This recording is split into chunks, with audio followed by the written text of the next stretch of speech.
Économie, diplomatie, immigration, marché financier. 3 mois après son investiture, quel premier bilan pour Donald Trump? Bonjour John. Bonjour David. John Plassard pour la Banque Mirabeau en duplex avec nous. Depuis Genève, un nouvel âge d'or de l'Amérique, c'est ce que promettait Donald Trump le jour de son investiture. On n'a pas encore vu. Non, on n'a pas encore vu. D'abord, il faut rappeler juste une chose, si vous me permettez, David, c'est que tout le monde parle de ces 100 jours qui auront lieu en fait mercredi prochain. Oui. Peu importe, il n'y aura pas grand-chose qui sera fait euh, euh, jusqu'à la semaine prochaine. Mais pour rappeler d'abord que c'est une tradition dont on parle énormément aux États-Unis et qui date de l'âge de Roosevelt, parce qu'il avait fait des réformes radicales pendant la Grande Dépression, et puis ça avait fait une espèce de référence historique.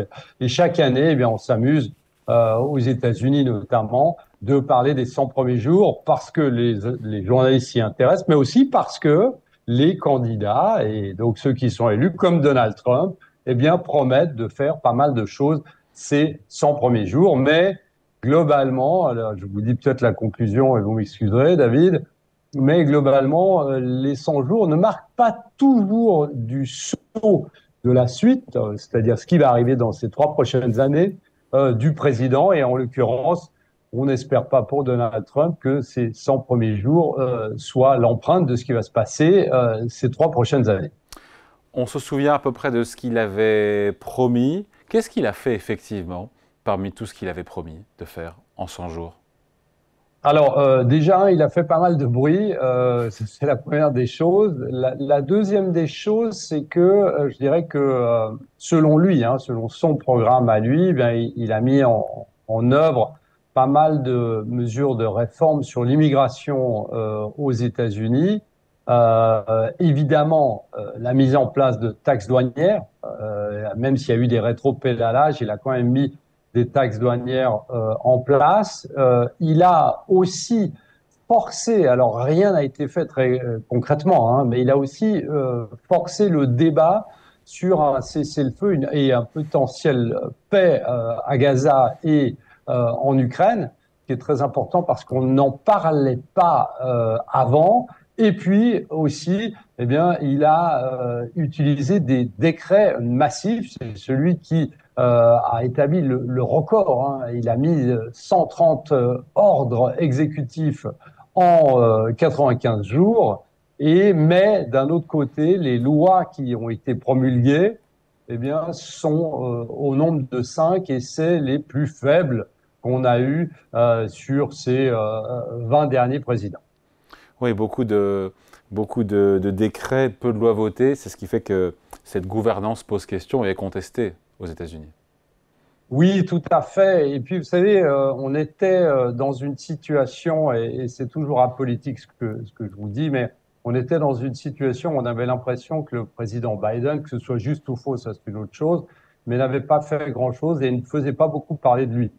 Et donc, lorsqu'il est arrivé, vous avez une tranche de la population, et notamment cette tranche de la population médiane, entre guillemets, qui est obligée, entre parenthèses, d'avoir des aides de l'État, ce qu'on appelle les food stamps aux États-Unis. Vous avez plus de 40 millions d'Américains, mais qui avaient un espoir énorme dans Donald Trump. Ils le connaissaient, le peuple américain le connaît. Vous avez beaucoup de personnes qui ont estimé qu'il avait perdu, qu'il n'avait pas été réélu après son premier mandat à cause de la récession qui était induite par le Covid.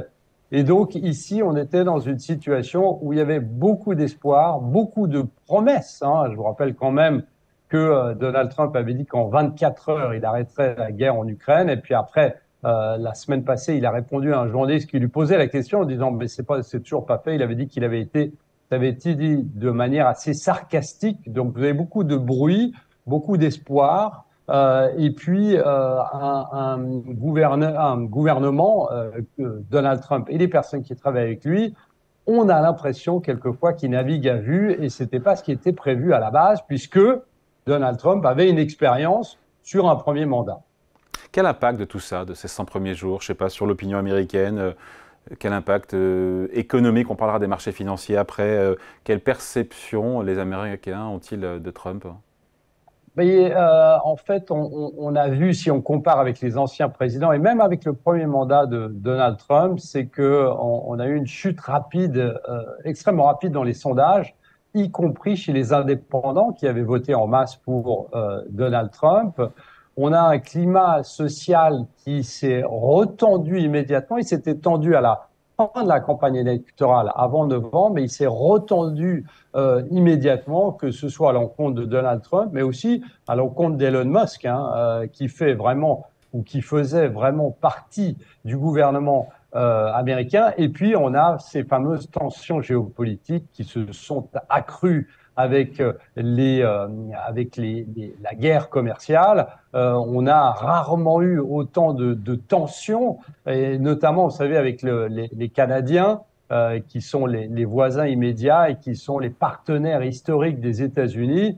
Eh bien, le potentiel nouveau président canadien, Premier ministre canadien, pardon, a dit qu'il y avait quelque chose qui avait été cassé entre les deux pays. Donc, c'est des mots extrêmement forts qu'on n'a pas entendus même pendant le premier mandat de Donald Trump, qui fait que au niveau des États-Unis, bah, on a des opinions baisses. Au niveau géopolitique, on a bien des tensions qui n'ont pas été là depuis très longtemps.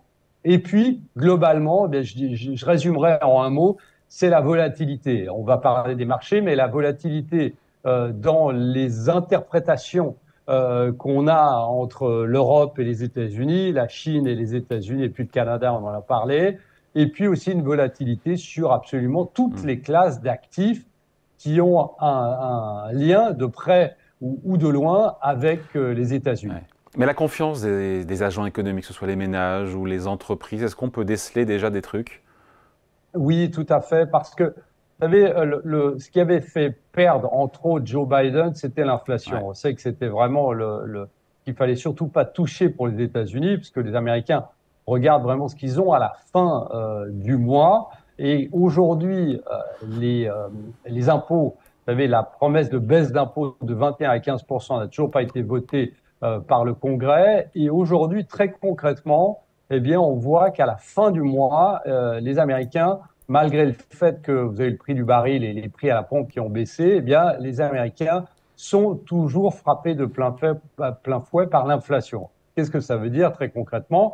Ça veut dire que les ménages américains commencent à sentir eh bien, que les tensions géopolitiques et notamment les taxes qui ont été mises sur des produits chinois, il y a plein de produits chinois aux États-Unis. Si vous allez chez Walmart, par exemple, qui est si ce n'est le plus grand supermarché aux États-Unis, bien la majeure partie des choses qui ne sont pas, qui n'ont pas de lien avec la nourriture et les boissons, sont des choses qui ont été fabriquées en Chine. Donc là, on voit que ça commence à monter, les prix commencent à monter aussi sur l'électronique, et donc l'opinion commence à douter de toutes ces promesses qui avaient été faites par Donald Trump. Après le bilan, évidemment, son bilan à 3 mois sur les marchés, c'est pas de faire de la politique que dire qu'il n'est pas bon, en tout cas pour le moment, avec un retour de l'hyper-volatilité, un dollar qui s'est mis à décrocher, des actions qui ont baissé mais qui ont rattrapé une partie du chemin perdu. Et sur les taux longs américains, sur la dette souveraine, on est peu ou prou au même niveau, peut-être un peu plus haut. Oui, on a eu beaucoup d'excès, vous l'avez dit, la volatilité. Il ne faut pas oublier, c'est ce que je disais en introduction, si vous prenez des présidents comme Carter ou Bill Clinton, ils avaient fait leurs 100 premiers jours avaient été quasiment catastrophiques. Et pour Bill Clinton, par exemple, ça n'avait pas empêché d'être réélu. Donc ici, il faut faire très attention aussi sur ces 100 premiers jours. Vous l'avez dit, on a eu beaucoup de volatilité. Je vous rappelle quand même qu'il y a à peine un mois, eh bien, absolument tous les analystes disaient que, par exemple, si on parle du dollar, eh bien, euro-dollar, on allait à parité. Aujourd'hui, tout le monde dit qu'on va à 1,20. Le 10 ans américain était à 4 et le rendement du 10 ans américain était à 4 et les gens disaient qu'on allait à 3,50. Aujourd'hui, on est à 4,50. Tout le monde dit qu'on va à 5. Et le S&P 500, qui a eu jusqu'à il y a une semaine le plus mauvais début de près de 100 ans pour un président, eh bien, a légèrement rebondi et potentiellement aujourd'hui va encore rebondir. Donc, il faut faire très attention. Alors, ce que ça marque, je dirais, c'est qu'on a très certainement si on ne parle pas des périodes de guerre, on a très certainement eu la plus grande volatilité qu'il y ait jamais eu sous un président. Ça, c'est certain. Maintenant, essayer de tirer un bilan des 100 premiers jours en se disant que ça fonctionnera pas, eh bien, je ne serais pas de ce camp-là parce que il y a quand même un plan, qu'on le veuille ou non, on en a parlé souvent ensemble. Donald Trump a un plan. Alors, est-ce qu'il va réussir ou pas à le mettre en place? Ça, c'est complètement, ça, c'est l'histoire qui nous le dira. Mais il a un plan qui, selon lui, toujours, eh bien, peut passer par une légère récession avant qu'on ait une restructuration, c'est lui qui le dit, des États-Unis en effaçant le passé et en passant par, comme on l'a dit avant, une baisse des impôts et puis aussi la fameuse dérégulation de ce qu'on a de l'empreinte américaine, notamment de l'administration américaine. Allez, merci John pour ce bilan, pour ces 100 premiers jours de Donald Trump à la Maison-Blanche. John Plassard pour la Banque Mirabeau en duplex avec nous depuis Genève. Merci John, salut. Merci David.